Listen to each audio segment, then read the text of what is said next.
Bonjour à vous. Je vais maintenant vous fournir une panoplie d'informations concernant les animaux partenaires d'intervention. Donc, que ce soit la perception, l'entraînement, la sélection ou le bien-être, nous allons faire le tour de quelques informations intéressantes sur le sujet. Une question importante.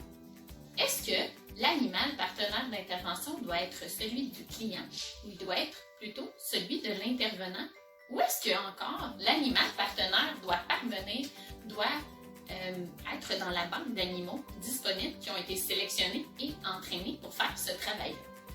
Plusieurs études scientifiques présentement se penchent sur la question.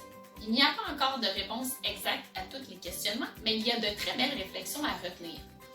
En fait, présentement, il est scientifiquement stipulé que si l'animal partenaire d'intervention est celui du client, le lien avec l'intervenant se fera plus rapidement puisque dans les relations du triangle au niveau de l'intervention, l'animal et le client se connaissent déjà et ont déjà un lien, ce qui se répercutera sur le lien que l'intervenant essaie de créer et tentera de créer au fil des rencontres avec le client.